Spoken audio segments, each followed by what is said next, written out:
The winter of 1917 descended upon Russia like a shroud, cold and unforgiving, carrying within its frozen breath the whispers of revolution. In the dim corridors of the Winter Palace, where crystal chandeliers cast dancing shadows on gilded walls, the last remnants of Imperial Russia clung to power with trembling fingers. But outside, in the gray streets of Petrograd, a different kind of winter was brewing, one that would reshape not just Russia, but the entire world. October came like thunder breaking across the steppes. The old calendar marked it as October, though the rest of Europe had moved beyond such antiquated measures of time. In those crucial days, as autumn leaves fell like scattered dreams across the cobblestones, Vladimir Ilyich Lenin emerged from his exile like a prophet returning from the wilderness. His train pulled into Finland Station on a cold April evening months earlier, and from that moment, the course of history began to bend toward an inevitable collision with destiny. Lenin was not what one might expect of a revolutionary leader. Short in stature, with a dome-like forehead that seemed to house the accumulated weight of Marxist theory, he possessed an intensity that burned behind wire-rimmed spectacles. His voice, when he spoke to the crowds, carried the certainty of mathematical proof. Each word calculated, each pause pregnant with revolutionary possibility. He had spent years in European cafes, debating the finer points of dialectical materialism, crafting his vision of a worker's paradise from the comfortable distance of Swiss libraries. But now, standing before the masses in the Finland Station, he was no longer a theorist but a force of nature. The provisional government, led by Alexander Kerensky, had inherited the corpse of Tsarist Russia and tried desperately to breathe democratic life into its decaying institutions. They spoke of constituent assemblies and gradual reform, of maintaining Russia's commitment to the Great War even as soldiers deserted in droves, walking home across endless miles of countryside with their boots worn thin and their hearts emptied of patriotic fervor. But Lenin understood what Kerensky could not: that revolution is not a dinner party, not a literary work, not a painting or embroidery. Revolution is an insurrection, an act of violence by which one class overthrows another. The Bolsheviks were a minority within a minority, a small faction of dedicated revolutionaries who had spent years planning for this moment. They moved through the chaos of 1917 like shadows, organizing workers' councils, infiltrating military units, spreading their message through underground newspapers and whispered conversations in factory corners. Leon Trotsky, Lenin's brilliant lieutenant, understood the mechanics of revolution with the precision of a clockmaker. While Lenin provided the ideological framework, Trotsky orchestrated the actual seizure of power with theatrical flair and military precision. The storming of the Winter Palace has become legend, immortalized in Soviet films as a massive assault by thousands of workers and soldiers. But the reality was more prosaic and perhaps more profound. A handful of Red Guards walking through largely undefended corridors, past servants who had already abandoned their posts, up marble staircases that echoed with the footsteps of history itself. The ministers of the provisional government were found huddled in a small room, waiting for an arrest that came not with fanfare but with the quiet click of boots on polished floors. Kerensky had fled the capital in a car borrowed from the American embassy, driving through the night toward military units that he hoped might still remain loyal. But loyalty, in those days, had become as fluid as water, flowing always toward those who offered the most compelling vision of the future rather than the most legitimate claim to the past. The old order was not so much overthrown as it simply collapsed, like a building whose foundations had been slowly eroding for decades. Lenin's first act as leader of the new Soviet government was to issue a series of decrees that seemed to promise everything to everyone. Peace to the war-weary soldiers, land to the peasants, bread to the hungry workers. These were not merely political promises but revolutionary proclamations that sought to remake the very basis of human society. The decree on peace called for an immediate end to the imperialist war, offering hope to millions of soldiers who had seen their comrades fall in meaningless battles over disputed territories. The decree on land abolished private ownership of large estates, promising to distribute the soil of Russia among those who actually worked it. But promises, Lenin understood, were worthless without the power to enforce them. And power, in revolutionary times, grows from the barrel of a gun. The Bolsheviks moved quickly to establish their authority, creating the Chayka, the All-Russian Extraordinary Commission for Combating Counter-Revolution and Sabotage, under the leadership of Felix Dzerzhinsky, a Polish revolutionary whose ascetic appearance masked a ruthless dedication to the cause. The Chayka became the sword of the revolution, striking down enemies real and imagined with an efficiency that would become the template for secret police organizations throughout the Soviet era. The winter of 1917 to 1918 was perhaps the coldest in living memory, as if nature itself was reflecting the frozen grip that revolution had taken on Russian society. In the cities, bread lines stretched around blocks, filled with workers whose revolutionary enthusiasm was slowly being tempered by the reality of empty stomachs. The economy, already weakened by years of war, began to collapse entirely as the normal mechanisms of production and distribution broke down. Factory workers, who had been the backbone of the Bolshevik Revolution, found themselves working longer hours for less food, their revolutionary fervor tested by the daily struggle for survival. In the countryside, the situation was even more complex.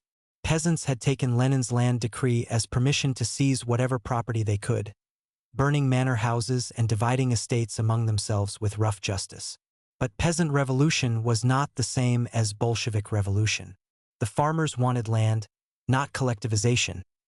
They wanted freedom from landlords, not subordination to commissars. This fundamental contradiction between peasant desires and Bolshevik ideology would plague the Soviet system throughout its existence, but in those early months, it remained hidden beneath the shared euphoria of overthrowing the old regime. The Russian Civil War began not with a single declaration but with 1,000 small acts of resistance, as former Tsarist officers, dispossessed nobles, moderate socialists, and regional nationalists gradually coalesced into opposition movements. The Whites, as they came to be known, were never a unified force but rather a collection of anti-Bolshevik groups united only in their hatred of the new regime. General Lavr Kornilov, Admiral Alexander Kolchak, and General Anton Denikin each commanded significant military forces, but they could never agree on what should replace Bolshevik rule if they succeeded in overthrowing it. The geography of the Civil War tells the story of Russia itself. Vast distances that swallowed armies, railway lines that became lifelines for whoever controlled them, and cities that changed hands like pieces in a deadly game of chess. From the Baltic to the Pacific, from the Arctic tundra to the Caucasus Mountains, the conflict raged with a brutality that surpassed even the Great War. This was not merely a political struggle but a battle for the soul of Russia, fought with the desperate intensity of those who understood that defeat meant not just loss of power but likely death. Trotsky emerged as the military genius of the revolution, creating the Red Army from the scattered remnants of the old imperial forces and the enthusiastic but untrained workers' militias. His armored train became a symbol of Bolshevik determination, carrying him from front to front as he rallied troops, executed deserters, and imposed the iron discipline necessary for victory. He understood that revolution could not survive on enthusiasm alone. It required organization, strategy, and the willingness to use terror as a weapon of war. The Whites had superior officers, better equipment initially, and the support of foreign powers who feared the spread of Bolshevik ideology. British, French, American, and Japanese troops landed at various points around Russia's periphery, providing weapons and advisors to anti-Bolshevik forces. But foreign intervention, rather than weakening the Bolsheviks, actually strengthened their position by allowing them to portray the Civil War as a patriotic struggle against foreign invasion rather than merely a domestic political conflict. Terror became the currency of the Civil War, with both sides competing in the brutality of their methods. The Chayka shot suspected enemies without trial, while white forces massacred Jews in pogroms that claimed hundreds of thousands of lives. Peasant armies led by figures like Nestor Makhno in Ukraine fought against both Reds and Whites, creating pockets of anarchist resistance that were eventually crushed by Bolshevik forces. The human cost was staggering. Millions died from warfare, disease, and famine in a conflict that seemed to devour everything in its path. Lenin himself became both the symbol and the architect of Bolshevik victory. His theoretical writings had prepared him for the intellectual challenges of revolution, but the practical demands of governing a country in the midst of civil war required different skills entirely. He proved remarkably adaptable, capable of reversing course when ideology conflicted with survival. When the policy of war communism, the attempt to eliminate money and private trade entirely, brought the economy to complete collapse, Lenin implemented the new economic policy, allowing limited capitalism to revive agricultural and industrial production.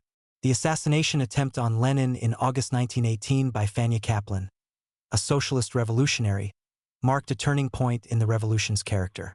As Lenin lay near death from bullet wounds, the Bolsheviks launched the Red Terror, a systematic campaign of executions designed to eliminate all opposition to their rule.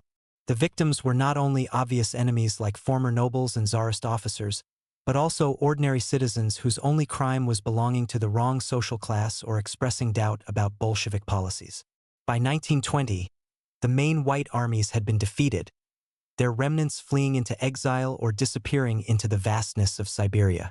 General Wrangel's forces in Crimea represented the last organized resistance to Bolshevik rule, but they too were eventually overwhelmed by the superior numbers and growing experience of the Red Army.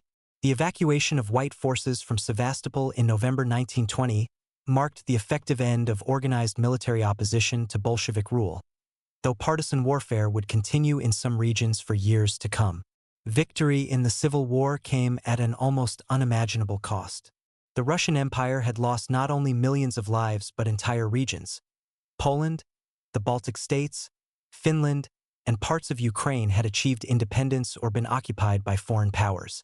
The economy was in ruins, with industrial production fallen to a fraction of pre-war levels and agricultural output devastated by years of warfare and requisitioning. Cities that had once been centers of commerce and culture were filled with abandoned buildings and empty lots where neighborhoods had been destroyed in fighting. But from this devastation, Lenin and his followers began to construct something unprecedented in human history, a state based entirely on revolutionary ideology, where every aspect of life would be subordinated to the goal of building socialism. The Russian Soviet Federative Socialist Republic, proclaimed in 1918, was only the beginning. Lenin envisioned a union of socialist republics that would eventually encompass not just the former Russian Empire but the entire world. The creation of the Union of Soviet Socialist Republics in December 1922 was presented as a voluntary association of equal republics, each maintaining its cultural identity while contributing to the common socialist cause. The reality was more complex. The Red Army had reconquered most of the territories that had declared independence during the Civil War, and the new republics had little choice but to accept incorporation into the Soviet system. Ukraine, Belarus, Georgia, Armenia, and Azerbaijan were brought into the Union through a combination of military force and political manipulation. Lenin's health had been declining since the assassination attempt, and a series of strokes beginning in 1922 left him increasingly incapacitated. As he lay in his dacha outside Moscow, aware that his time was running out, he struggled with the question of succession. His testament, dictated in December 1922, expressed concern about Stalin's accumulation of power and suggested that he be removed from his position as general secretary. But the testament was kept secret, and Stalin's control over the party apparatus allowed him to position himself as Lenin's natural heir. The death of Lenin in January 1924 marked the end of the revolutionary period and the beginning of something new, the construction of socialism in one country, as Stalin would later term it. The man who had promised to turn the world upside down was gone, his body preserved in a mausoleum that became a shrine to revolutionary achievement. But the revolution he had unleashed was far from over.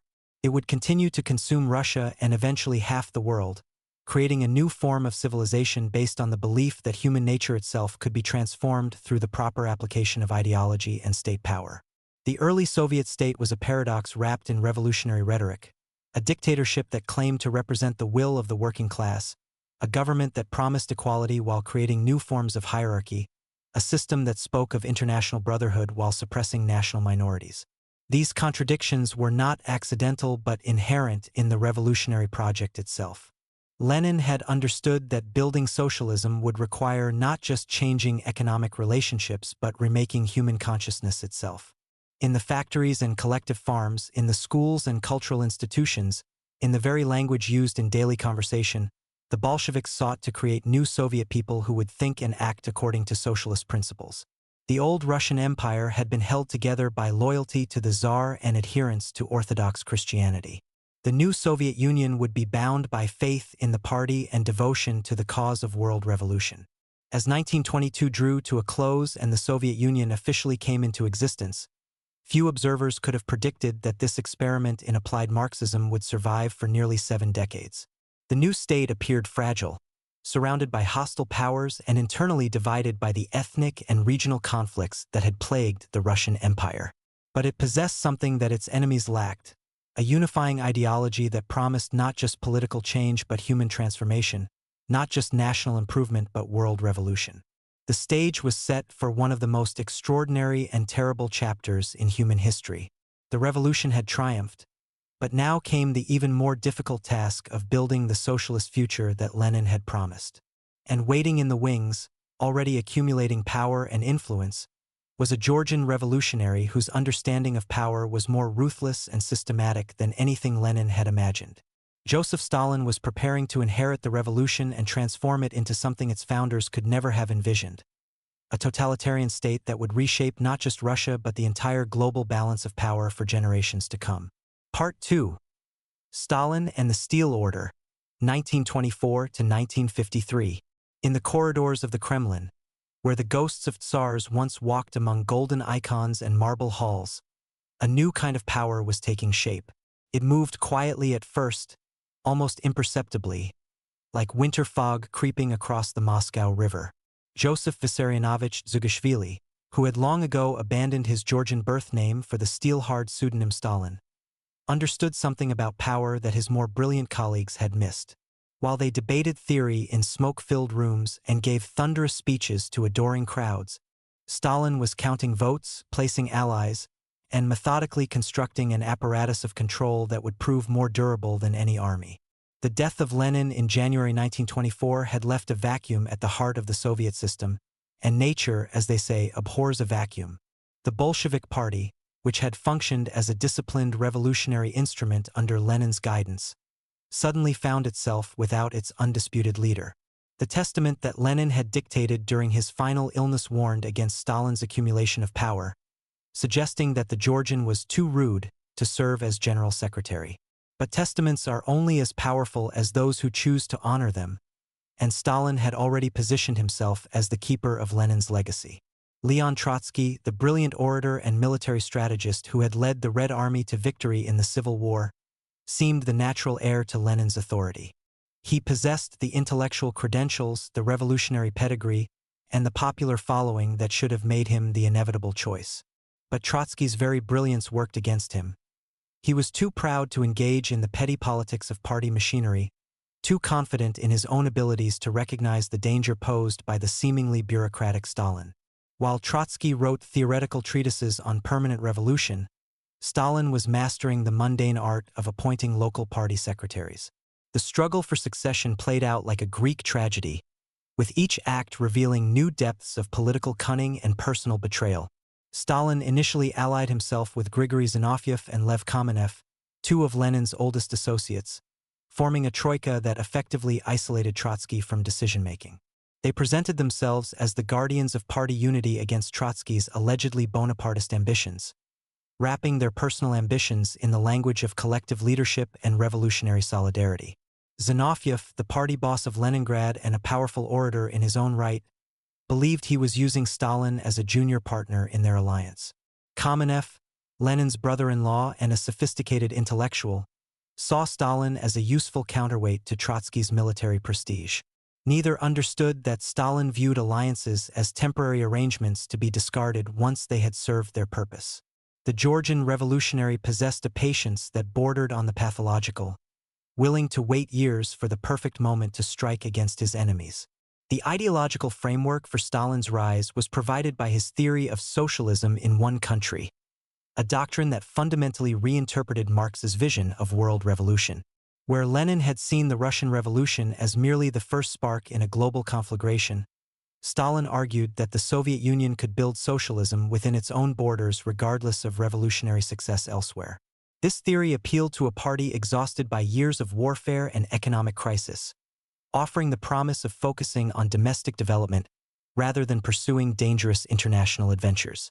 Trotsky's opposing theory of permanent revolution held that socialism could not survive in isolation, that the Soviet state would inevitably be destroyed by capitalist encirclement unless revolution spread to the advanced industrial countries of Western Europe. His arguments were theoretically sophisticated and historically grounded, but they required the party to maintain a state of permanent mobilization that few members found appealing after the traumas of the Civil War period. By 1925, Stalin had maneuvered Trotsky out of his position as Commissar of War, effectively ending the military hero's political career. The dismissal was accomplished through a campaign of bureaucratic sabotage so subtle that Trotsky himself seemed unaware of what was happening until it was too late. Documents arrived late, meetings were scheduled without his knowledge, and his supporters found themselves transferred to distant posts or expelled from the party entirely. When Trotsky finally understood the nature of the threat he faced, Stalin's control over the party apparatus had become too complete to challenge. The elimination of Trotsky was followed by the systematic destruction of the remaining old Bolsheviks who had participated in the original revolution. Zinoviev and Kamenev, having served their purpose in Stalin's rise, were next to face the Georgians' wrath. Their opposition to Stalin's agricultural policies provided the pretext for their political destruction. But the real issue was Stalin's determination to eliminate anyone who might challenge his authority based on revolutionary credentials that predated his own rise to power. The transformation of Soviet agriculture under Stalin's direction represented one of the most radical social experiments in human history. The new economic policy introduced by Lenin had allowed peasants to sell their surplus crops on the open market, creating a class of relatively prosperous farmers known as kulaks. By the late 1920s, these kulaks had become both economically essential and politically problematic. Their success demonstrated the effectiveness of market mechanisms while their independence challenged the party's control over rural areas. Stalin's solution was characteristically brutal and comprehensive: the complete collectivization of Soviet agriculture. Beginning in 1929, peasant families were forced to surrender their individual holdings and join collective farms known as kolkhozes, where they would work under party supervision for state-determined wages. The kulaks, being the most successful farmers and therefore the most likely to resist collectivization, were to be liquidated as a class, a euphemism that encompassed everything from deportation to execution. The human cost of collectivization was staggering. Millions of peasant families were uprooted from villages where their ancestors had lived for centuries, packed into cattle cars, and transported to remote regions of Siberia or Central Asia, where they were expected to build new settlements from nothing. Many died during the journey. Others perished from exposure, disease, or starvation in the hastily constructed camps where they were deposited. Those who survived found themselves in a legal limbo, stripped of citizenship rights and forbidden to leave their assigned settlements. The peasants who remained in their home villages faced a different but equally devastating fate. Traditional farming practices that had sustained rural communities for generations were abandoned in favor of scientific methods dictated by party bureaucrats who often had no agricultural experience. Crops were planted according to ideological rather than climatic considerations, with party officials insisting that Soviet agriculture follow principles derived from Marxist theory rather than practical knowledge accumulated over centuries. The famine that resulted from these policies in 1932 to 1933 was particularly severe in Ukraine, where Stalin's determination to break Ukrainian nationalism combined with agricultural mismanagement to create conditions of unprecedented horror. Villages that had been prosperous grain-producing centers became scenes of cannibalism and mass death as peasants consumed their seed grain, slaughtered their livestock, and finally turned to eating bark, grass, and ultimately each other in a desperate struggle for survival. The Holodomor, as Ukrainians would later call this man-made famine, claimed the lives of millions of people whose only crime was their attachment to traditional ways of life that Stalin deemed incompatible with socialist progress. International journalists who managed to visit the affected regions reported scenes reminiscent of medieval plagues, with entire villages abandoned and corpses littering the roads. But these reports were dismissed by Western intellectuals sympathetic to the Soviet experiment as capitalist propaganda designed to discredit socialism. Stalin's response to the agricultural crisis was not to modify his policies, but to intensify them. Party officials who reported the true extent of the famine were accused of wrecking and sabotage. Local administrators were pressured to meet grain quotas regardless of actual production levels, leading to the confiscation of seed grain and emergency food supplies that might have prevented the worst starvation. The state continued to export grain to earn foreign currency for industrial development even as its own citizens starved in unprecedented numbers. The industrialization campaign that Stalin launched simultaneously with collectivization was intended to transform the Soviet Union from a backward agricultural country into a modern industrial power within a single generation. The first five-year plan, announced in 1928, set impossibly ambitious targets for steel production, coal mining, and manufacturing that could only be achieved through a mobilization of resources and human effort unprecedented in peacetime. Magnitogorsk, the massive steel complex built in the Ural Mountains during the first five-year plan, became the symbol of Stalin's industrial revolution. Hundreds of thousands of workers, many of them deported kulaks or political prisoners, labored in conditions that would have been considered intolerable in any Western country. They lived in hastily constructed barracks, worked 12-hour shifts in dangerous factories, and sustained themselves on inadequate rations while building the industrial infrastructure that Stalin believed essential for Soviet survival. The human cost of rapid industrialization was carefully hidden from foreign observers, who were shown model factories and worker housing while the reality of Soviet industrial development remained concealed behind a wall of propaganda and state secrecy. Western journalists and intellectuals who visited the Soviet Union during the 1930s often returned home with glowing reports of socialist progress, having been carefully guided through showcase facilities that bore little resemblance to the typical Soviet workplace. The workforce for Stalin's industrial projects came from multiple sources, but increasingly it consisted of prisoners sentenced to labor camps under the expanding system known as the Gulag. The secret police, now reorganized as the NKVD under Genrikh Yagoda and later Nikolai Yezhov, became not just an instrument of political repression but an essential component of the Soviet economy. Millions of prisoners provided cheap labor for construction projects, mining operations, and logging camps that would have been uneconomical using free workers. The Great Terror that began in 1936 represented the logical culmination of Stalin's consolidation of power. Having eliminated his political opponents and restructured Soviet society according to his vision, Stalin turned his attention to the systematic destruction of anyone who might pose even a theoretical threat to his authority. The terror was not a response to any genuine conspiracy or external threat, but rather a prophylactic measure designed to prevent the emergence of opposition before it could organize.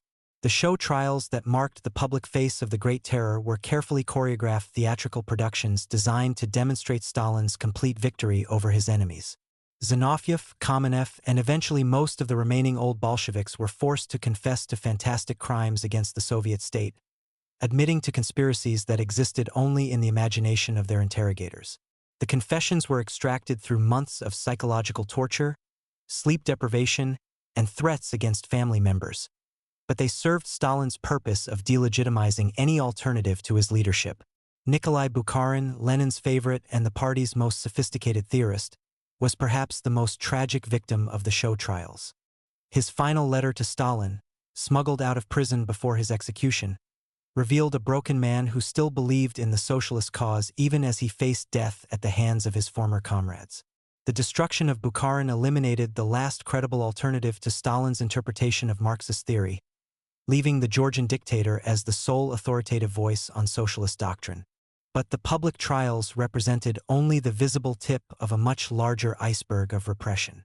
Throughout the Soviet Union, millions of ordinary citizens were arrested on charges ranging from sabotage and espionage to the vague crime of anti-Soviet agitation. A careless joke about Stalin, a complaint about food shortages, or simply association with someone already arrested could result in a sentence of 10 or 20 years in the Gulag system. The NKVD developed a quota system for arrests, with regional offices required to apprehend specific numbers of enemies of the people, regardless of whether sufficient evidence existed to justify such arrests. This bureaucratization of terror created its own momentum, as officials competed to exceed their quotas and demonstrate their loyalty to Stalin's regime. Entire categories of people, former kulaks, ethnic minorities, religious believers, intellectuals with foreign contacts, were targeted for elimination simply because their existence was deemed incompatible with Stalin's vision of Soviet society. The terror eventually consumed even its own architects. Genrikh Yagoda, who had supervised the early stages of the purges, was arrested and executed on charges of conspiracy and treason. His successor, Nikolai Yezhov, met the same fate after presiding over the bloodiest period of the terror. This pattern of destroying the instruments of repression served multiple purposes for Stalin, It demonstrated that no one was immune from his justice, it eliminated witnesses to his crimes, and it allowed him to present himself as the man who had ended the excesses committed by his overzealous subordinates. The military purges that accompanied the Great Terror had particularly devastating consequences for the Soviet Union's ability to defend itself. Stalin's paranoid fear of Bonapartism led him to eliminate most of the experienced officers who had led the Red Army to victory in the Civil War. Marshal Mikhail Tukhachevsky, one of the most innovative military theorists of his generation, was arrested and shot along with thousands of other officers whose only crime was their professional competence. The decimation of the Soviet officer corps left the Red Army dangerously unprepared for the conflicts that were already brewing in Europe and Asia. When war finally came, the Soviet military would pay a terrible price for Stalin's destruction of its leadership, but in the late 1930s, the dictator seemed more concerned with eliminating internal threats than preparing for external ones. The signing of the Molotov-Ribbentrop Pact in August 1939 represented one of the most cynical diplomatic reversals in modern history. After years of denouncing fascism as the mortal enemy of socialism, Stalin entered into an alliance with Nazi Germany that included secret protocols for dividing Poland and the Baltic states between the two totalitarian powers. The pact gave Stalin the breathing space he believed necessary to complete his military preparations, but it also gave Hitler the confidence to launch World War II without fear of fighting on two fronts simultaneously. The Soviet invasion of Finland in November 1939, intended as a quick demonstration of Soviet military power, instead revealed the devastating impact of the military purges. The Finnish army, though vastly outnumbered, inflicted humiliating defeats on Soviet forces that had been deprived of experienced leadership and realistic training. The Winter War lasted nearly 4 months and cost the Red Army hundreds of thousands of casualties before Finland was finally forced to cede territory to avoid complete conquest. Stalin's reaction to reports of military setbacks in Finland was characteristically paranoid. He blamed the defeats on sabotage and treason rather than acknowledging the impact of his own policies on military effectiveness. Additional purges of military commanders followed, further weakening the Soviet armed forces at precisely the moment when they needed experienced leadership most desperately. The German invasion of the Soviet Union on June 22, 1941, caught Stalin completely by surprise despite numerous intelligence warnings of Hitler's intentions. The dictator had convinced himself that Germany would not risk a two-front war while still fighting Britain, and he had ordered Soviet forces to avoid any provocative actions that might give Hitler a pretext for attack. This strategic miscalculation, combined with the military weakness created by the purges, resulted in catastrophic defeats during the first months of the German offensive. Entire Soviet armies were encircled and destroyed as German forces advanced hundreds of miles into Soviet territory. Millions of Soviet soldiers were captured, most of whom would die in German prisoner-of-war camps under conditions that deliberately violated international law.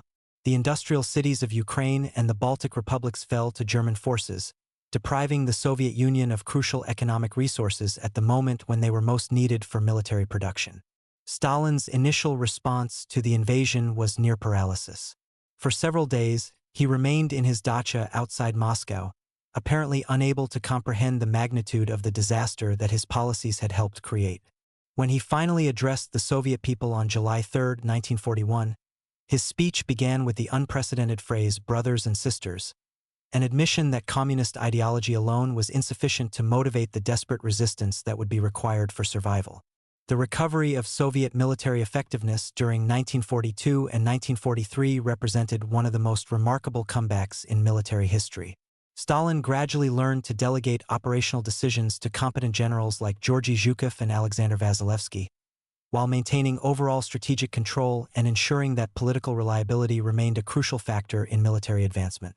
The Soviet war effort was sustained by an unprecedented mobilization of resources that saw entire industries relocated beyond the Ural Mountains and millions of civilians conscripted for military production.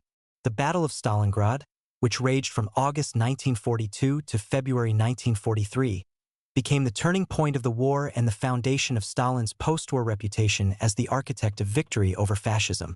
The city that bore his name became a symbol of Soviet resistance, as soldiers and civilians fought for every building and every street in a struggle that ultimately cost both sides hundreds of thousands of casualties.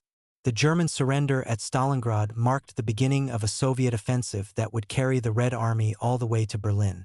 But victory came at an almost unimaginable cost. The Soviet Union lost approximately 27 million people during World War II, more than any other country and representing a significant percentage of its pre-war population. Entire generations of young men were wiped out, leaving Soviet society permanently scarred by the demographic impact of the war. Cities like Leningrad endured sieges that lasted for years, with residents dying of starvation and cold while maintaining their defiance of German demands for surrender. Stalin's wartime leadership combined genuine strategic insight with continued paranoid brutality. While he made the crucial decisions that ultimately led to Soviet victory, he also ordered the execution of generals who had suffered defeats, authorized the deportation of entire ethnic groups accused of collaboration with the Germans, and maintained the Gulag system even as the country fought for its survival. Soviet prisoners of war who managed to survive German captivity often found themselves rearrested upon their return home, accused of treason for having allowed themselves to be captured. The end of the war in May 1945 found Stalin at the height of his power and prestige. The Red Army occupied half of Europe, and the Soviet Union had emerged as one of the two global superpowers alongside the United States. Soviet scientists were working to develop atomic weapons, while Soviet diplomats negotiated the post-war settlement from a position of unprecedented strength.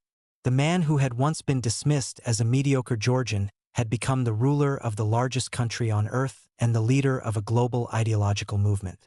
The final years of Stalin's rule were marked by renewed paranoia and repression as the aging dictator became increasingly suspicious of potential threats to his authority. The Leningrad Affair of 1949 to 1950 saw the execution of numerous party officials who had gained prominence during the siege, while the Doctor's Plot of 1952 to 1953 targeted prominent Jewish physicians accused of planning to assassinate Soviet leaders. These campaigns suggested that Stalin was preparing for another major purge that might have rivaled the Great Terror in its scope and brutality. The death of Stalin on March 5, 1953, came as a shock to a Soviet Union that had known no other leader for nearly 3 decades. The official cause was a stroke, but the circumstances surrounding his death remain mysterious, with some evidence suggesting that his subordinates may have delayed medical treatment to ensure that the dictator would not recover. His body lay in state next to Lenin's in the Red Square Mausoleum, while millions of Soviet citizens filed past to pay their respects to the man they had been taught to revere as the greatest leader in human history. Stalin's legacy was as complex and contradictory as the man himself. He had transformed the Soviet Union from a backward agricultural country into a nuclear superpower, but at a cost in human lives that dwarfed the casualties of any natural disaster in recorded history. He had created an industrial economy capable of defeating Nazi Germany, but only through methods that violated every principle of human dignity and individual freedom. He had built a political system that would dominate half the world for nearly half a century, but one that was so dependent on his personal authority that it began to crumble almost immediately after his death. The steel order that Stalin had constructed would outlive its creator by decades, but it would never again possess the terrible coherence that it had enjoyed under his personal direction. The future leaders of the Soviet Union would struggle with the contradictions he had embedded in the system, between economic efficiency and political control, between ideological purity and practical necessity, between the promise of socialist paradise and the reality of bureaucratic dictatorship. The revolution that had begun with Lenin's promise of workers' democracy had evolved into something that Marx himself would have found difficult to recognize: a totalitarian state where power was absolute and resistance was futile, where the very language of freedom had been redefined to mean submission to the will of the party and its supreme leader. Part 3. The Cold War, 1947 to 1979. The world emerged from the Second World War transformed, like a landscape after a volcanic eruption where familiar landmarks had been obliterated and new formations thrust upward from the Earth's molten core. In the ruins of Berlin, among the rubble of what had once been the Thousand-Year Reich, two former allies faced each other across an ideological chasm that would define the next half-century of human history. The Grand Alliance that had defeated Nazi Germany was dissolving even as the last shots of the war echoed through the streets of conquered cities, replaced by a new kind of conflict that would be fought not with armies and tanks but with ideas and nuclear weapons, propaganda and proxy wars, espionage and the constant threat of mutual annihilation.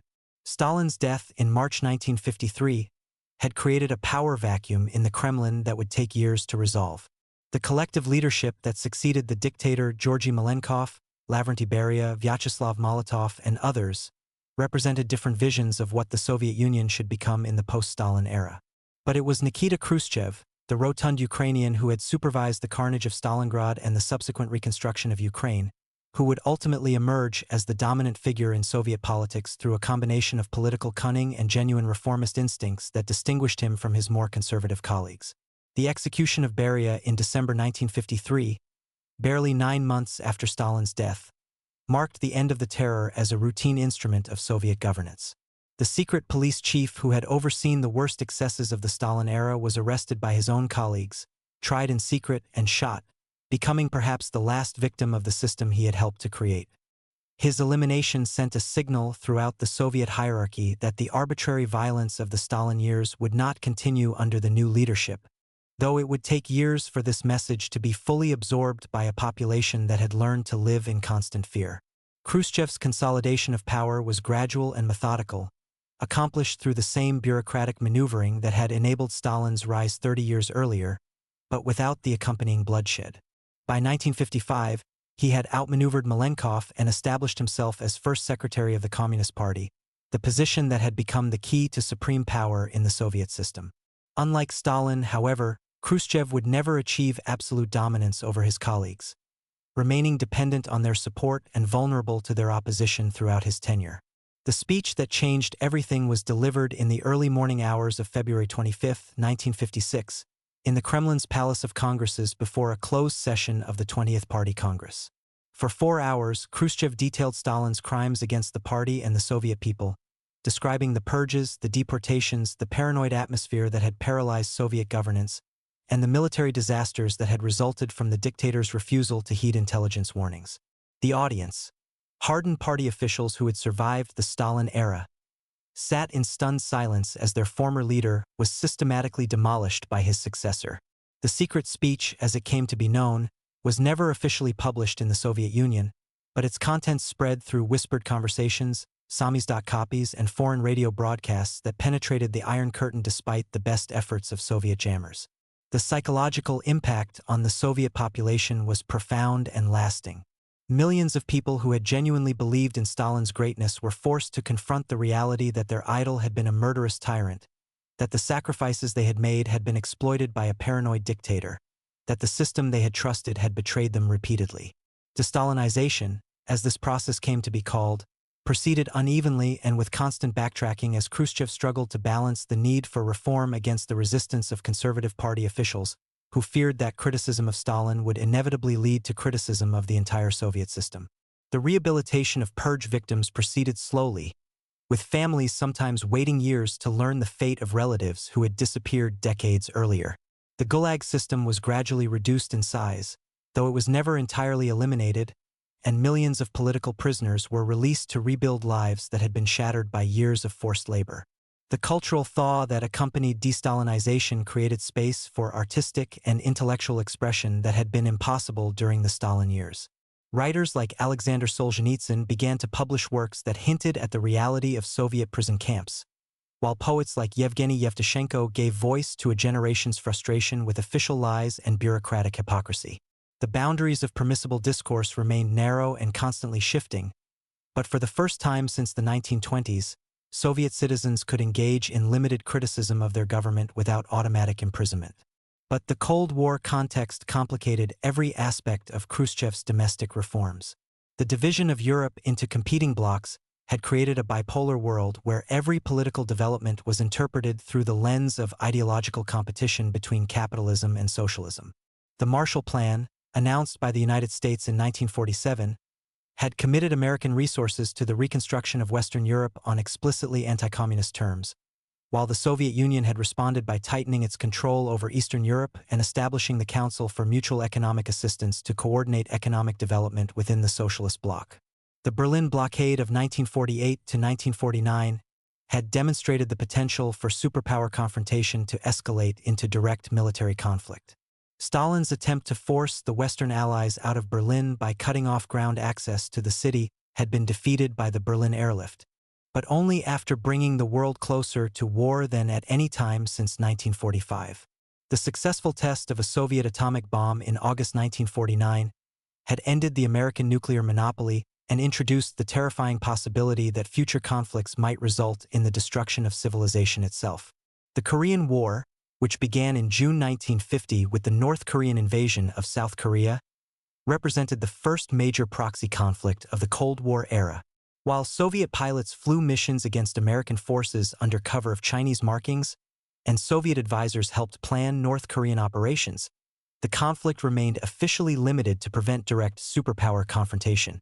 The war's outcome, a stalemate that left Korea permanently divided, established the pattern for Cold War conflicts where ideological differences would be fought out through surrogates rather than direct superpower engagement. Khrushchev's rise to power coincided with a period of increased international tension as both superpowers developed hydrogen bombs capable of destroying entire cities with a single warhead. The Soviet test of a hydrogen bomb in August 1953, followed by the American test of an even more powerful device in March 1954, created a strategic balance based on mutual assured destruction, the doctrine that neither side would initiate nuclear war because both would be annihilated in the resulting exchange. The death of Stalin had initially raised hopes in Eastern Europe that Soviet control might be relaxed, allowing the satellite states greater autonomy in their domestic affairs. These hopes were encouraged by Khrushchev's de-Stalinization campaign and his apparent willingness to tolerate criticism of past policies. But the limits of Soviet tolerance were dramatically demonstrated in Hungary during the autumn of 1956, when popular demonstrations against communist rule escalated into a full-scale revolution that briefly brought a non-communist government to power in Budapest. The Hungarian Revolution began with student demonstrations on October 23, 1956, demanding political reforms and the withdrawal of Soviet troops from Hungarian territory. The protests quickly spread throughout the country as workers joined students in calling for an end to communist rule. The Hungarian secret police, trained and equipped by their Soviet counterparts, proved unable to suppress the uprising, and by October 28, the revolutionary government of Imre Nagy had announced Hungary's withdrawal from the Warsaw Pact and its intention to pursue a policy of neutrality between the superpowers. Khrushchev's response to the Hungarian Revolution revealed the fundamental contradiction in his reform program. While he was willing to criticize Stalin and reduce domestic repression within the Soviet Union, he was not prepared to accept the dissolution of the communist bloc that Stalin had created. On November 4, 1956, 200,000 Soviet troops and 2,500 tanks crossed the Hungarian border to crush the revolution and restore communist rule. The fighting in Budapest was brutal and one-sided, with poorly armed Hungarian rebels facing the full might of the Red Army. The images of Soviet tanks rolling through the streets of Budapest, while Hungarian freedom fighters threw Molotov cocktails at armored vehicles, became iconic representations of the Cold War struggle between freedom and tyranny. Western governments, despite their rhetorical support for the Hungarian rebels, proved unwilling to risk nuclear war by intervening militarily. The Suez Crisis, which occurred simultaneously with the Hungarian Revolution, divided Western attention and provided the Soviet Union with diplomatic cover for its actions. The suppression of the Hungarian Revolution sent a clear message to other Eastern European countries that the limits of permissible reform were narrow and non-negotiable. While Khrushchev might allow criticism of Stalin and limited cultural liberalization, he would not tolerate any challenge to Communist Party rule or Soviet hegemony over Eastern Europe. This lesson was reinforced 12 years later during the Prague Spring, when Soviet forces again intervened to prevent political liberalization from undermining communist control. The launch of Sputnik on October 4, 1957, marked a dramatic shift in the psychological balance of the Cold War. The world's first artificial satellite, orbiting Earth every 96 minutes while transmitting radio signals that could be detected by amateur operators around the globe, demonstrated Soviet technological capabilities that many in the West had underestimated. The successful launch suggested that Soviet rockets could deliver nuclear warheads to American cities, ending the geographical immunity that had protected the United States throughout its previous wars. Khrushchev understood the propaganda value of Soviet space achievements and exploited them relentlessly to demonstrate the superiority of the socialist system.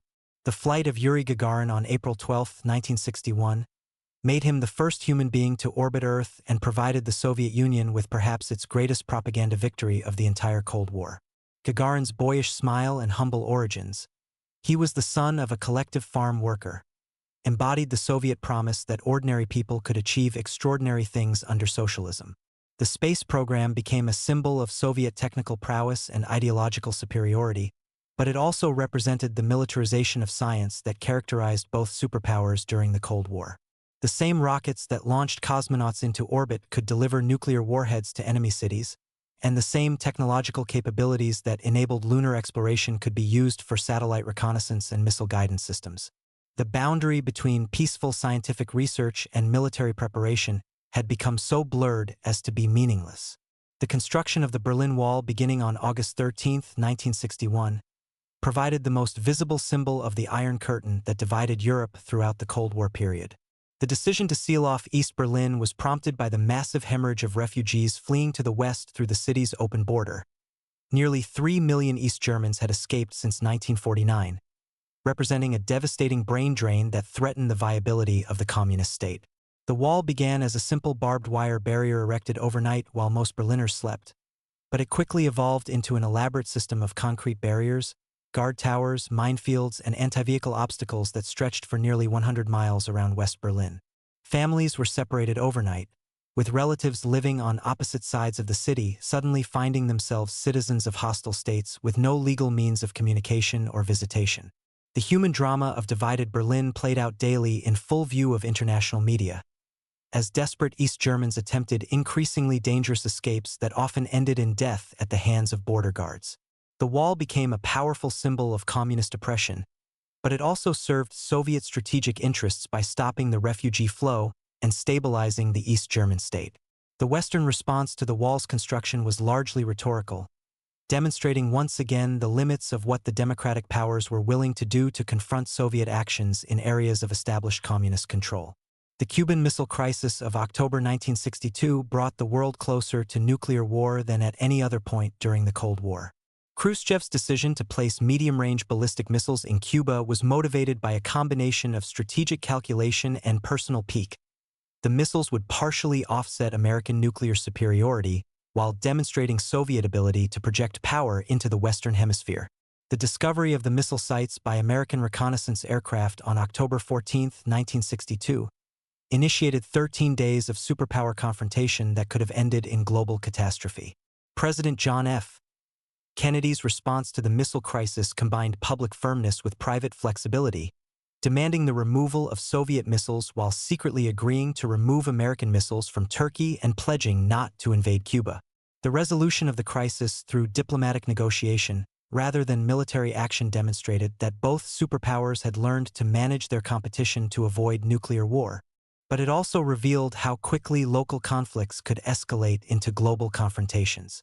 The aftermath of the Cuban Missile Crisis led to the first significant arms control agreements of the Cold War era, including the Limited Test Ban Treaty of 1963 that prohibited atmospheric nuclear testing and the establishment of a direct communication link between Washington and Moscow, the hotline that would allow leaders to communicate directly during future crises.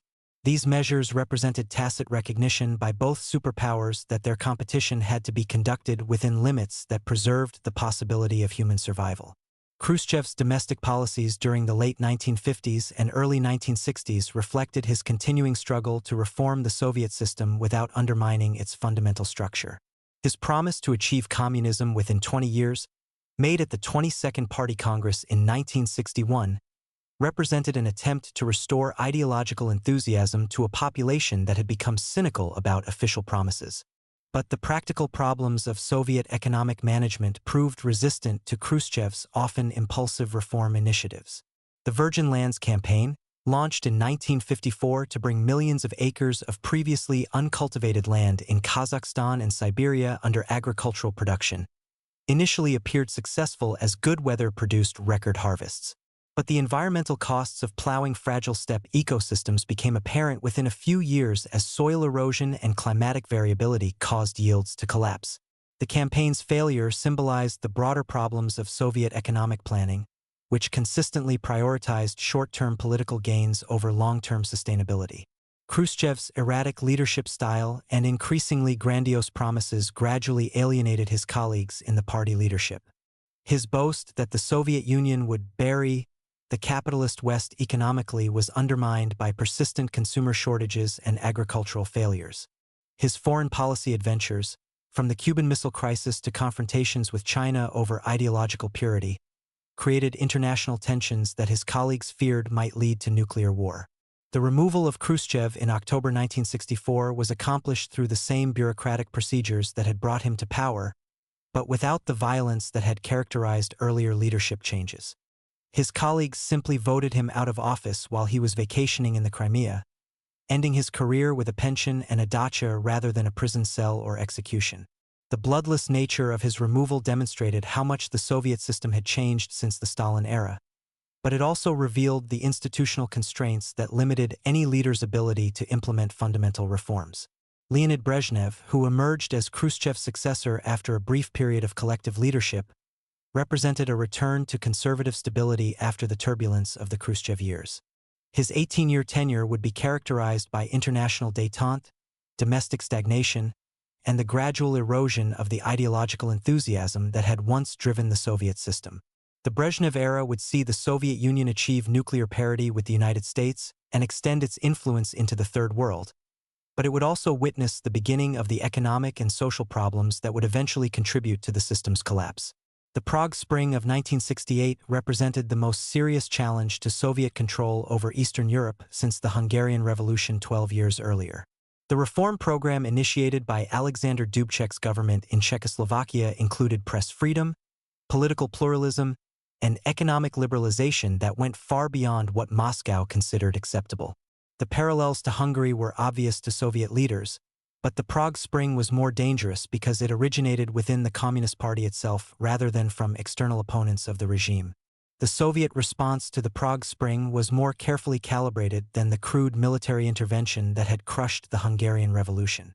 Brezhnev attempted to pressure Dubček through diplomatic channels, economic threats, and intimidating military exercises before finally ordering the invasion of Czechoslovakia on August 20, 1968. The operation involved 500,000 troops from 5 Warsaw Pact countries and was designed to demonstrate that reforms threatening Communist Party control would not be tolerated anywhere within the Soviet sphere of influence.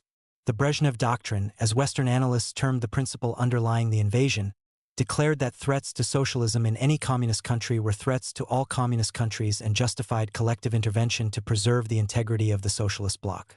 This doctrine would remain in effect until Gorbachev explicitly renounced it 20 years later, serving as the theoretical foundation for Soviet dominance over Eastern Europe and limiting the sovereignty of satellite states to areas that did not threaten Communist Party rule. The invasion of Czechoslovakia was accomplished with minimal casualties, but its political consequences were profound and lasting. The reform movement was completely suppressed, with Dubček and other liberal leaders removed from office and replaced by hardline conservatives loyal to Moscow. Hundreds of thousands of Czechs and Slovaks fled to the West, representing another devastating brain drain for the communist bloc. Most importantly, the invasion destroyed any remaining illusions about the possibility of reforming communism from within and discredited the ideology among intellectuals and ordinary citizens throughout Eastern Europe.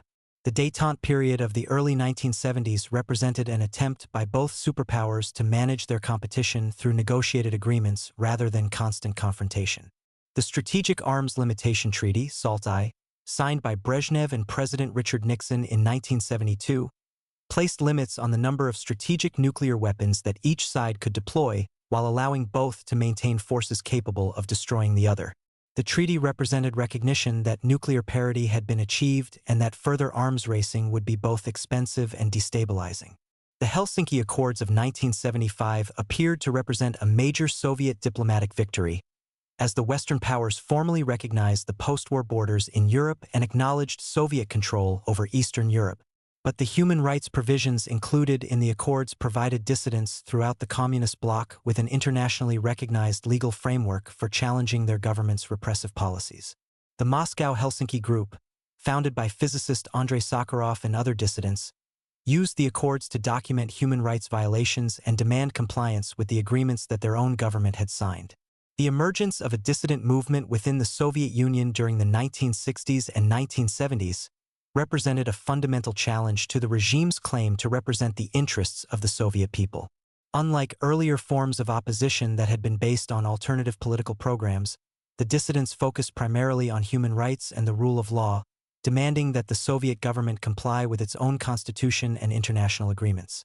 Andrei Sakharov, the physicist who had helped develop the Soviet hydrogen bomb, became the most prominent voice of the dissident movement after his transformation from loyal scientist to human rights activist.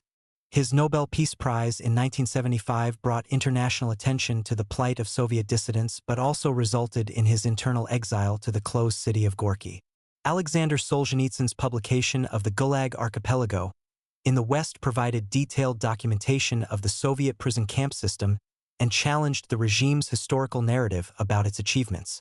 The dissident movement remained small in numbers but had an influence disproportionate to its size due to international attention and the moral authority of its leaders. The practice of confining dissidents to psychiatric hospitals for treatment of their political psychosis became a particular source of international condemnation, as it suggested that the Soviet system considered disagreement with official policy to be a form of mental illness. The Soviet intervention in Afghanistan beginning in December 1979 would mark the beginning of the end for the Brezhnev era and ultimately contribute to the collapse of the entire Soviet system. The decision to invade Afghanistan was motivated by fears that the communist government in Kabul might be overthrown by Islamic rebels, creating a security threat along the Soviet Union's southern border. But the intervention would quickly escalate into a prolonged war that would drain Soviet resources and undermine the regime's credibility both domestically and internationally. As the 1970s drew to a close, the Soviet Union appeared to be at the height of its power and influence. Soviet-backed movements had achieved victory in Vietnam, Angola, Ethiopia, and Nicaragua, while the Western powers seemed divided and uncertain about their response to communist expansion. Nuclear parity had been achieved. Space exploration continued to demonstrate Soviet technological capabilities, and détente had provided international recognition of Soviet status as a global superpower. But beneath the surface, serious problems were accumulating that would soon challenge the system's stability. Economic growth was slowing as the inefficiencies of central planning became increasingly apparent. The population was losing faith in official ideology as the gap between socialist promises and daily reality became impossible to ignore. The war in Afghanistan was beginning to drain resources and morale while providing no prospect of victory. And throughout Eastern Europe, resentment of Soviet domination was growing among populations that had never fully accepted communist rule. The Brezhnev era had provided stability and international respectability for the Soviet system, but it had also institutionalized the stagnation that would ultimately prove fatal. The gerontocracy that ruled from the Kremlin was increasingly out of touch with the aspirations of younger generations who had not experienced the traumas of war and revolution that had shaped their leaders' worldview. The challenge of reform could no longer be postponed indefinitely, but the institutional resistance to change had become so entrenched that meaningful transformation would require leadership of exceptional vision and courage. The Cold War had begun as an ideological conflict between two competing visions of human organization, but by the end of the 1970s, it had evolved into a global competition for influence that often had little to do with the original ideological differences between capitalism and socialism. The Soviet Union had achieved its goal of being recognized as a global superpower, but the cost of this achievement in terms of domestic development and human freedom was becoming increasingly apparent to Soviet citizens and international observers alike. Part 4. Afghanistan and Exhaustion, 1979 to 1989. The invasion began in the dying hours of December 27, 1979, as Soviet transport planes descended through the thin mountain air of Kabul, carrying the first wave of what would become a decade-long nightmare. The operation bore the clinical designation Storm 333, a name that revealed nothing of the profound miscalculation it represented, nothing of the human cost it would exact, nothing of the way it would ultimately contribute to the unraveling of the very empire it was meant to protect. In the Kremlin, where the decision had been made during a series of heated meetings among aging leaders who remembered when Soviet power seemed limitless, the intervention in Afghanistan was conceived as a limited operation to stabilize a friendly government and secure the Soviet Union's southern border. Instead, it became the empire's Vietnam, a bloody quagmire that would drain resources, shatter illusions, and expose the fundamental weaknesses of a system that had seemed invincible just years before. The Afghanistan that Soviet forces entered was a land where empires had come to die for more than 2 millennia. The British had learned this lesson twice in the 19th century, suffering catastrophic defeats that became legendary examples of imperial hubris confronting the unyielding reality of Afghan resistance. The mountainous terrain, the tribal society, the fierce independence of a people who had never fully submitted to outside rule. All of these factors should have given Soviet planners pause. But the leadership of the Soviet Union in 1979 was composed of men whose worldview had been shaped by the victory over Nazi Germany 35 years earlier, men who believed that Soviet military power could overcome any obstacle if applied with sufficient determination. Leonid Brezhnev, now in his 70s and increasingly frail, presided over a Politburo dominated by officials of similar age who had risen to power during the Stalin era and lived through the transformative experiences of industrialization, war, and post-war reconstruction. These men had witnessed the Soviet Union's rise from a backward agricultural country to a nuclear superpower, and they possessed an almost mystical faith in the ability of socialist organization to overcome any challenge. The idea that a few thousand Afghan rebels armed with antiquated weapons could successfully resist the Red Army, the same force that had marched to Berlin and faced down the United States during the Cuban Missile Crisis, seemed absurd to leaders whose entire careers had been built on the expansion of Soviet power. The immediate cause of the invasion was the deteriorating situation of the People's Democratic Party of Afghanistan, a communist organization that had seized power in a military coup in April 1978. The new government, led first by Nur Muhammad Turaki and later by Hafizullah Amin, had attempted to implement radical social reforms that challenged traditional Afghan society. Land redistribution, women's rights, secular education, and the suppression of Islamic practices had provoked fierce resistance from rural populations who viewed these changes as attacks on their way of life and religious beliefs. The Afghan communists, like their counterparts in other developing countries, believed that rapid modernization could be achieved through state power and ideological commitment. They sought to compress centuries of social development into a few years, using the Soviet model as their template for transformation. But Afghanistan in 1978 was not Russia in 1917. It lacked the industrial base, the educated population, and the historical experience of centralized government that had made the Bolshevik Revolution possible. The attempt to impose socialist revolution on a deeply traditional society produced not modernization but chaos, not progress but rebellion. The Mujahideen, the Islamic holy warriors who rose up against the communist government, were initially dismissed by Soviet intelligence as a collection of backward tribesmen who could be easily defeated by modern military technology. This assessment reflected the profound cultural blindness that characterized Soviet understanding of the Islamic world throughout the Cold War period. The materialism that formed the foundation of Marxist-Leninist ideology left little room for understanding the power of religious motivation, and Soviet analysts consistently underestimated the ability of faith to sustain resistance movements against overwhelming military odds. The decision to intervene directly in Afghanistan was made during a series of Politburo meetings in December 1979, as reports reached Moscow that the Amin government was losing control of the countryside and might soon collapse entirely. The prospect of a hostile Islamic government on the Soviet Union's southern border was unacceptable to leaders who had spent decades establishing buffer zones and friendly regimes around their periphery. Even more disturbing was the possibility that Afghan instability might spread to the Soviet Union's own Muslim populations in Central Asia, potentially undermining the multinational character of the Soviet state. The initial phase of the Soviet intervention proceeded according to plan with a precision that reflected decades of military experience. Elite airborne units seized key installations in Kabul, while mechanized divisions crossed the border from the north, encountering minimal resistance from Afghan government forces who had been carefully neutralized through prior infiltration. Hafizullah Amin was killed during the assault on his palace, replaced by Bubruk Karmal, a more compliant communist leader who had been waiting in Moscow for his opportunity to return to power. Within 72 hours, the Soviet Union controlled all major cities and transportation routes in Afghanistan, and the operation appeared to be a complete success. International condemnation was immediate and severe, with the United States leading a boycott of the 1980 Moscow Olympics and imposing economic sanctions on the Soviet Union, but such responses seemed manageable to leaders who had weathered similar crises in Hungary and Czechoslovakia.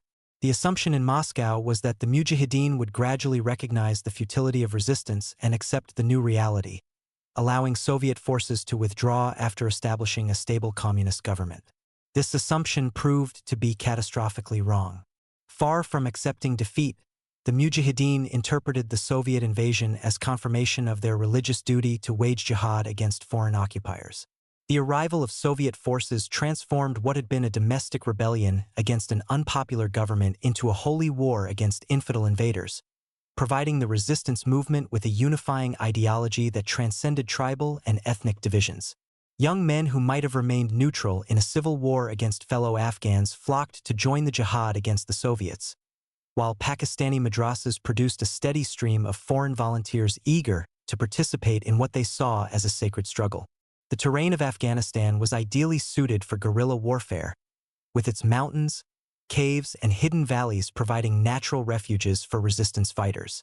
The Mujahideen quickly adapted their tactics to exploit these advantages, avoiding direct confrontation with Soviet forces while launching hit-and-run attacks on supply convoys, isolated outposts, and pro-government targets in the cities.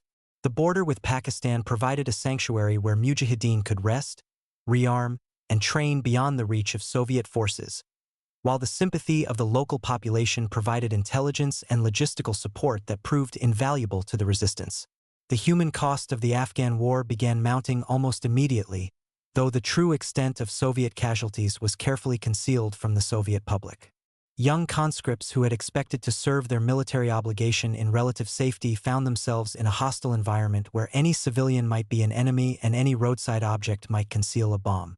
The psychological impact of fighting an enemy who appeared and disappeared like ghosts, who showed no mercy to prisoners, and who seemed motivated by fanatical religious conviction, proved devastating to Soviet morale. Letters home from Soviet soldiers, when they managed to evade military censors, revealed the growing disillusionment of young men who had been raised on stories of the Great Patriotic War against fascism but found themselves fighting a very different kind of conflict. There were no clear front lines, no obvious military objectives, no sense of progress toward victory. Instead, there was only the daily grind of patrolling hostile territory, the constant fear of ambush, and the gradual realization that their presence in Afghanistan was accomplishing nothing beyond prolonging a war that seemed to have no end. The economic burden of the Afghan war came at a particularly unfortunate time for the Soviet economy, which was already struggling with the inefficiencies and technological obsolescence that would eventually contribute to the system's collapse. The cost of maintaining over 100,000 troops in a remote and hostile environment, supplying them with food, fuel, ammunition, and equipment across difficult terrain, and replacing the constant losses of men and material, drained resources that might have been used for domestic investment or technological modernization. The war's impact on Soviet society extended far beyond its economic costs. For the first time since World War II, large numbers of young Soviet men were dying in combat, and their deaths could not be justified by appeals to patriotic defense of the motherland. The official media maintained a curtain of silence around the Afghan conflict, referring to it euphemistically as international assistance, and providing no information about casualties or military operations. But news of the war filtered back through personal networks, underground publications, and foreign radio broadcasts, creating a growing sense of unease among a population that had been promised peace and prosperity as the rewards of socialist development. The generational divide that the Afghan war exposed within Soviet society reflected broader changes that had been occurring since the end of the Stalin era. Young people who had grown up during the relative liberalization of the Khrushchev and early Brezhnev periods possessed different values and expectations than their parents, who had experienced the traumas of collectivization, purges, and World War. The younger generation was more skeptical of official propaganda, more aware of conditions in the West through illicit cultural exchanges, and less willing to accept sacrifice in the name of abstract ideological goals. The rise of a black market economy during the 1970s and 1980s reflected the Soviet system's inability to provide consumer goods that satisfied popular demand. Citizens who could afford it turned to underground networks that provided Western music, clothing, and technology unavailable through official channels. The Communist Party's response to these developments was typically contradictory. Periodic crackdowns on black market activity alternated with tacit tolerance, as officials recognized that suppressing all unofficial economic activity would create serious shortages and social unrest.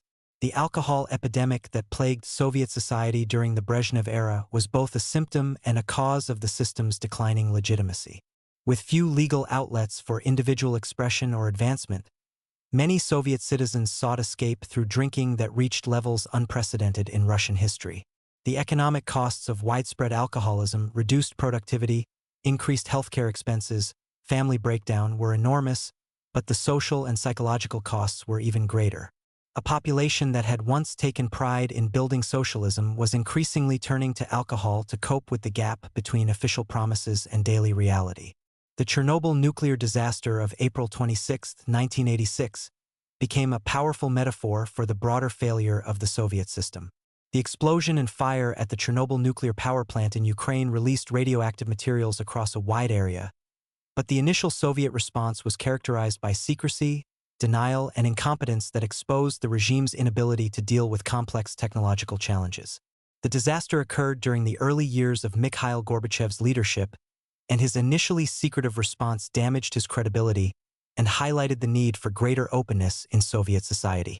The environmental consequences of decades of rapid industrialization were becoming increasingly apparent throughout the Soviet Union by the 1980s. The Aral Sea was shrinking due to irrigation projects that diverted its water sources. Industrial pollution had created dead zones around major manufacturing centers. Nuclear weapons testing had contaminated vast areas of Kazakhstan and the Arctic. The communist ideology that had once promised to create a paradise for workers had instead produced environmental disasters that would take generations to remediate. The emergence of Mikhail Gorbachev as Soviet leader in March 1985 represented a generational change in Soviet leadership after years of rule by aging officials who had presided over the country's stagnation. Gorbachev, at 54, was significantly younger than his predecessors and possessed a different perspective on the challenges facing the Soviet system. His policies of glasnost, openness, and perestroika, restructuring, were intended to revitalize socialism by eliminating the corruption and inefficiency that had accumulated during the Brezhnev era. But Gorbachev's reforms created their own problems by exposing contradictions that had been hidden beneath the surface of Soviet society. Glasnost permitted criticism of the system that revealed the extent of popular dissatisfaction, while perestroika disrupted economic relationships without replacing them with functioning alternatives. The combination of political liberalization and economic uncertainty created conditions that would ultimately prove uncontrollable, leading to results that Gorbachev never intended and could not prevent. The war in Afghanistan continued to drain Soviet resources and morale throughout the Gorbachev period, despite the new leader's recognition that the intervention had been a mistake. The domestic political costs of withdrawal were initially considered too high, as military leaders argued that retreat would damage Soviet credibility and encourage challenges to communist rule elsewhere. But the continuation of the war undermined Gorbachev's reform program by absorbing resources needed for domestic reconstruction and contradicting his promises of a more peaceful foreign policy. The introduction of Stinger missiles by the United States to the Mujahideen in 1986 fundamentally altered the military balance in Afghanistan by neutralizing Soviet air superiority. The shoulder-fired surface-to-air missiles allowed resistance fighters to shoot down Soviet helicopters and aircraft that had previously operated with relative impunity, forcing Soviet forces to alter their tactics and reducing their effectiveness in combat operations. The Stinger missiles became a symbol of American commitment to the Mujahideen cause and demonstrated the potential for advanced weapons technology to level the playing field between superpowers and guerrilla movements. The Soviet withdrawal from Afghanistan, completed in February 1989, represented a profound defeat for the Soviet system that went far beyond the immediate military consequences. For the first time since World War II, the Soviet Union had been forced to retreat from a major international commitment, acknowledging that its military power had limits and that some problems could not be solved through the application of force. The psychological impact of this acknowledgement was devastating for a system that had derived much of its legitimacy from its military strength and international influence. The Afghan veterans who returned to the Soviet Union brought with them stories of military incompetence, political corruption, and moral confusion that challenged official narratives about socialist achievement.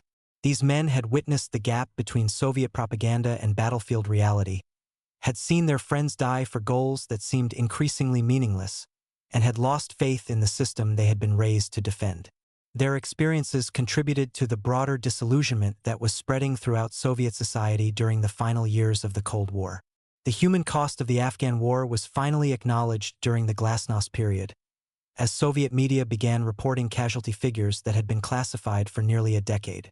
The official death toll of 15,000 Soviet soldiers killed in action was almost certainly an underestimate, as it did not include deaths from disease, accidents, or suicide that were related to the conflict. The number of wounded, disabled, and psychologically traumatized veterans was much higher, creating a generation of young men whose sacrifices had achieved nothing except the prolongation of an unwinnable war. The Afghan conflict had a particularly devastating impact on the Soviet Union's Central Asian republics, where many of the casualties originated and where the population shared ethnic and religious ties with the Afghan resistance. The sight of coffins returning from Afghanistan to Uzbek, Tajik, and Turkmen communities created resentment against Moscow's policies and contributed to the growth of national consciousness that would eventually lead to these republics' independence.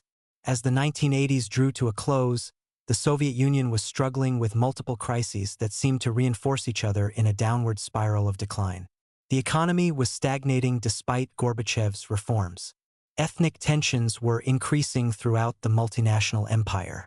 The Communist Party was losing credibility as Glasnost revealed the extent of past failures. And the war in Afghanistan had demonstrated that Soviet military power, once considered invincible, could be defeated by determined opponents using relatively primitive weapons. The exhaustion that characterized Soviet society by 1989 was not merely economic or military but spiritual. A profound weariness with an ideology that had promised everything and delivered increasingly little. The generation that had built the Soviet Union through sacrifice and suffering was passing away, replaced by younger people who had no personal memory of the struggles that had once given meaning to communist rule.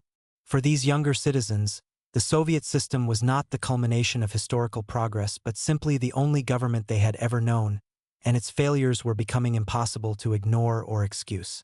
The end of the Cold War was approaching, though few observers at the time understood how quickly the seemingly solid structure of communist rule would collapse. The war in Afghanistan had played a crucial role in this process by exposing the limitations of Soviet power, draining resources needed for domestic development, and undermining the regime's credibility among its own citizens. What had begun as a limited intervention to protect Soviet interests had become a symbol of imperial overstretch and systemic failure, contributing to the end of an empire that had once seemed destined to reshape the world according to its revolutionary vision. Part 5. Perestroika and Collapse, 1985 to 1991. The man who would preside over the end of the Soviet Empire arrived at power with the best of intentions and the most tragic of results. Mikhail Sergeyevich Gorbachev, ascending to the position of General Secretary in March 1985, embodied the hopes of a generation that believed the Soviet system could be reformed rather than abandoned, that the ideals of socialism could be preserved while its failures were corrected, that 7 decades of communist rule could be transformed into something worthy of the sacrifices that had created it. He was younger than his predecessors, more sophisticated in his understanding of the modern world, more willing to acknowledge the system's problems. But he was also, fatally, a true believer in the possibility of a humane socialism, and this faith would blind him to the forces he was unleashing until it was far too late to control them. Gorbachev's rise to power had been facilitated by a series of deaths that removed the aging leadership of the Brezhnev era with startling rapidity. Leonid Brezhnev himself had died in November 1982, followed by his successor Yuri Andropov in February 1984, and then by Konstantin Chernenko in March 1985. This geriatric succession, as Western observers mockingly called it, had left the Soviet Union rudderless during a critical period when bold leadership was desperately needed. The Politburo that elevated Gorbachev to power was composed largely of men who recognized that the status quo was unsustainable but who lacked either the vision or the courage to implement fundamental changes themselves. The Soviet Union that Gorbachev inherited was a superpower in name but increasingly hollow in substance. The economy was stagnating, with growth rates that had been declining steadily since the 1960s and were approaching zero by the mid-1980s. The technological gap with the West was widening rather than narrowing, despite decades of industrial espionage and technology transfer. The war in Afghanistan continued to drain resources and morale while accomplishing nothing except the prolongation of bloodshed. Most ominously, the population was losing faith in the system's ability to deliver on its promises of prosperity and progress. Glasnost openness was Gorbachev's response to the lies and secrecy that had characterized Soviet governance since the Stalin era. The policy was intended to expose corruption, eliminate incompetence, and mobilize popular support for reform by allowing citizens to criticize the system's failures while maintaining their faith in its fundamental principles. But openness, once unleashed, proved impossible to control or limit. The Soviet media, given permission to report on previously forbidden topics, began revealing the full extent of the system's problems with an enthusiasm that surprised and eventually alarmed even Gorbachev himself. The revelations that emerged during the Glasnost period were devastating to the regime's credibility. The true extent of Stalin's crimes was finally acknowledged, with historians revealing that the purges had claimed not thousands but millions of lives.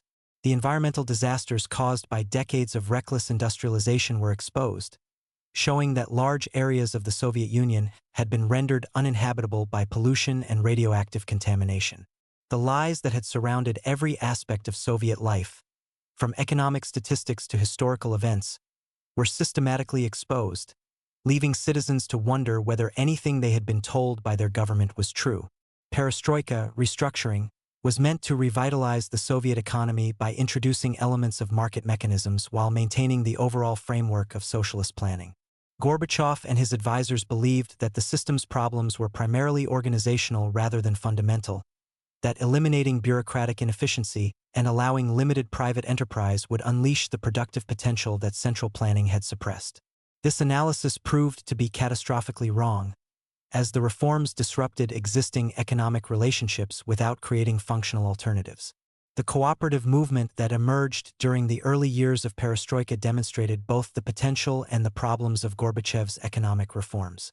Citizens were suddenly allowed to form private businesses providing services that the state economy had never adequately supplied. Restaurants, repair shops, and small manufacturing enterprises sprang up throughout the Soviet Union, offering better quality and service than their state-owned counterparts. But these cooperatives also exposed the vast inequalities that had been hidden beneath the veneer of socialist equality, as successful entrepreneurs accumulated wealth that far exceeded the incomes of ordinary workers. The reaction against economic reform was swift and politically damaging. Conservative Communist Party officials denounced the cooperatives as a return to capitalism and exploitation. Ordinary citizens, raised on decades of propaganda about socialist equality, viewed the emergence of a new class of wealthy entrepreneurs with suspicion and resentment. The cooperatives became symbols of social division rather than economic progress, undermining popular support for reform while failing to generate sufficient economic growth to justify their political costs. The nationality question, which had been suppressed but never resolved during the Soviet period, emerged with explosive force as Glasnost allowed previously forbidden discussions of ethnic identity and historical grievances. The Soviet Union was home to over 100 distinct ethnic groups, many of whom had been incorporated into the empire through conquest rather than voluntary association. The official policy of creating a Soviet people with a shared socialist identity had never fully succeeded in eliminating national consciousness, and the relaxation of political controls allowed long-suppressed ethnic tensions to resurface. The first major eruption of ethnic violence occurred in Nagorno-Karabakh, an Armenian-populated enclave within the Azerbaijan Soviet Socialist Republic. The demand by local Armenians to transfer the region to Armenian control sparked massive demonstrations and eventually led to armed conflict that claimed thousands of lives. Gorbachev's response was hesitant and ineffective, alternating between attempts at mediation and the use of military force without achieving any lasting solution. The Nagorno-Karabakh conflict became a template for ethnic disputes throughout the Soviet Union, demonstrating the central government's inability to maintain order in an empire held together primarily by force. The Baltic republics of Estonia, Latvia, and Lithuania emerged as the vanguard of the independence movement that would ultimately destroy the Soviet Union. These countries had been independent between the world wars and had been incorporated into the Soviet Union only as a result of the secret protocols of the Molotov-Ribbentrop Pact, a fact that was officially acknowledged for the first time during the Glasnost period. The Baltic populations had never fully accepted Soviet rule, maintaining their distinct languages, cultures, and memories of independence throughout 5 decades of communist control. The Baltic independence movements combined legal sophistication with mass popular support in ways that proved impossible for Moscow to counter effectively. Rather than engaging in violent rebellion that could be suppressed by military force, the Baltic leaders pursued a strategy of legal secession based on their argument that the Soviet annexation had been illegal under international law. This approach attracted international sympathy and support while placing the Soviet government in the position of appearing to oppose the rule of law and democratic self-determination. The Singing Revolution that swept through the Baltic republics during 1988 and 1989 demonstrated the power of peaceful resistance against authoritarian rule.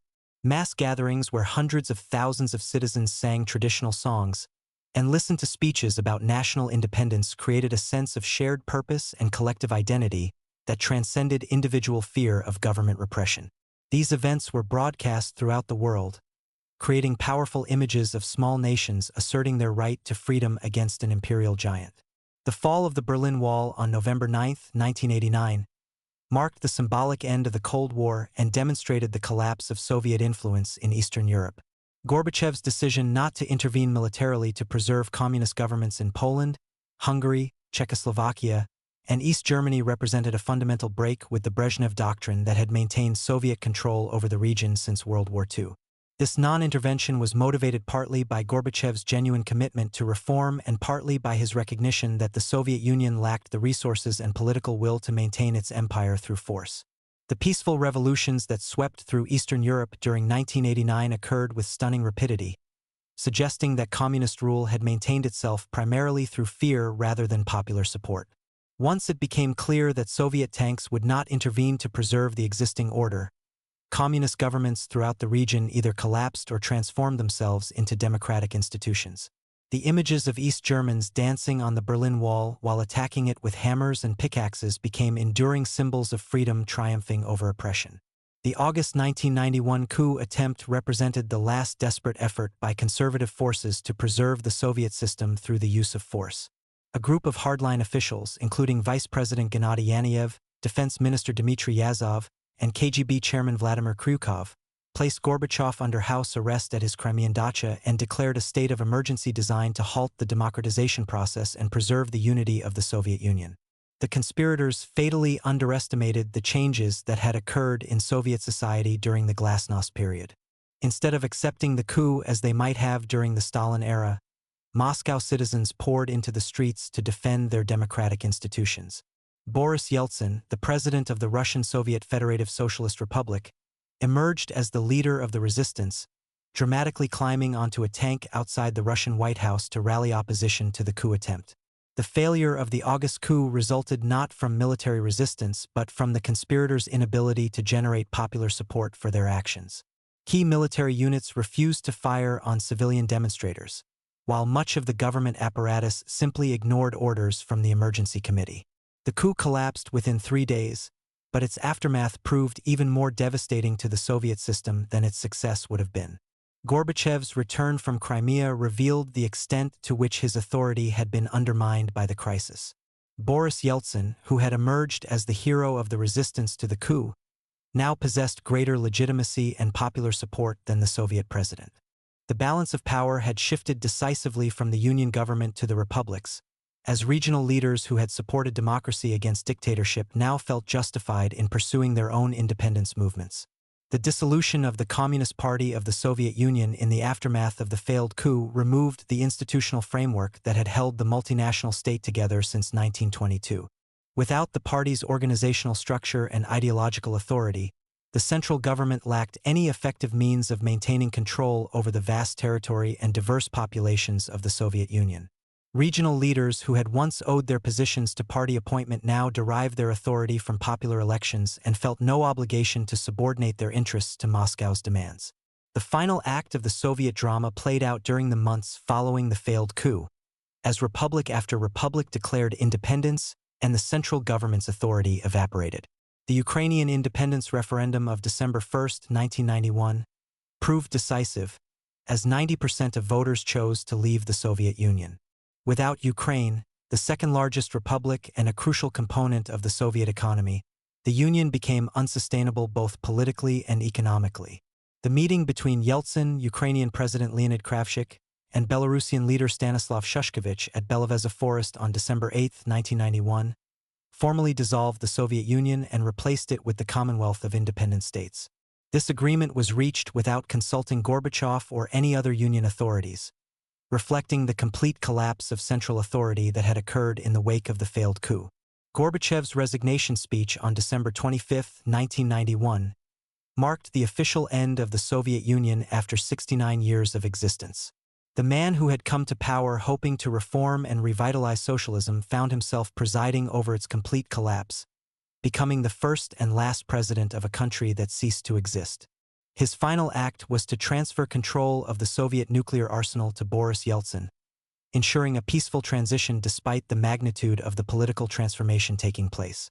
The lowering of the Soviet flag from the Kremlin on the evening of December 25, 1991, was witnessed by television audiences around the world as the definitive end of the Cold War and the bipolar international system that had shaped global politics for nearly half a century. The red banner with its hammer and sickle, which had flown over 1/6 of the world's land surface and symbolized the hopes and fears of millions of people, was replaced by the tricolor flag of the Russian Federation. The collapse of the Soviet Union occurred not through military defeat or foreign invasion, but through the internal contradictions of a system that had promised everything while delivering increasingly little.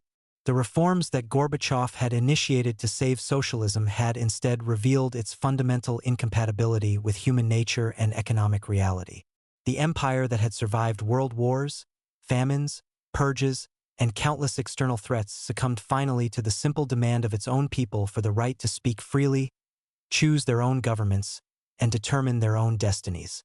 The legacy of the Soviet experiment would continue to influence world history long after the red flag was lowered for the last time.